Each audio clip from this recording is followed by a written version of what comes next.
২৬ৰ নিৰ্বাচনলৈ তৎপৰতা অসম জাতীয় পৰিষদৰ পলাকপাৰীত এজেপিৰ অভিৱৰ্তন সভা আৰু যোগদান কাৰ্যসূচী উপস্থিত থাকিল কেন্দ্ৰীয় সাধাৰণ সম্পাদক জগদীশ ভূঞা আৰু সম্পাদক চিত্ৰৰঞ্জন বসুমতাৰী গিৰগাই প্ৰসংগ আৰু ভূমি কেলেংকাৰী প্ৰসংগক লৈ বিজেপি চৰকাৰৰ বিৰুদ্ধে সৰব হৈ পৰিল এজেপিৰ সাধাৰণ সম্পাদক জগদীশ ভূঞা মানে ক'বলৈ কথাটো হ'ল আমি বিচাৰোঁ যে হিমন্ত বিশ্ব শৰ্মাক ৰাষ্ট্ৰদ্ৰোহৰ অভিযোগত গ্ৰেপ্তাৰ কৰিব লাগে কাৰণ হিমন্ত বিশ্ব শৰ্মাই বাংলাদেশীক সংস্থাপন দিছে আৰু টকা দিছে বাংলাদেশীক সংস্থাপন আৰু টকা দিয়াৰ অভিযোগত হিমন্ত বিশ্ব শৰ্মাৰ বিৰুদ্ধে ৰাষ্ট্ৰদ্ৰোহ গোচৰ ৰুজু হ'ব লাগে তেওঁক গ্ৰেপ্তাৰ কৰিব লাগে আমি কথাটো স্পষ্টভাৱে কৈছোঁ যে উচ্ছেদ এটা চৰকাৰী ব্যৱস্থা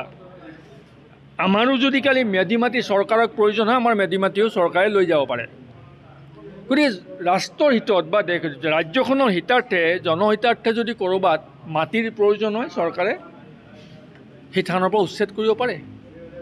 কিন্তু সেই স্বাভাৱিক প্ৰক্ৰিয়া এটাক বিজেপিয়ে হিমন্ত বিশ্ব শৰ্মাই বাংলাদেশীক উচ্ছেদ কৰিছোঁ বুলি ৰাজনৈতিকভাৱে লাভালাভ ল'বৰ বাবে ভোট আদায়ৰ প্ৰক্ৰিয়া হিচাপে গ্ৰহণ কৰিছে আমি ভাল পাইছোঁ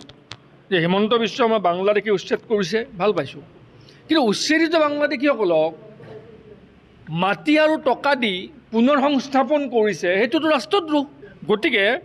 দুটা কথা স্পষ্ট হ'ব লাগে যে উচ্ছেদ কৰাসকল বাংলাদেশী নেকি যদি হয় তেতিয়াহ'লে তেওঁলোকক পুনৰ সংস্থাপন দিয়া আৰু টকা দিয়াৰ অভিযোগত হিমন্ত বিশ্ব শৰ্মাৰ বিৰুদ্ধে ৰাষ্ট্ৰদ্ৰোহৰ গোচৰ ৰুজু হ'ব লাগে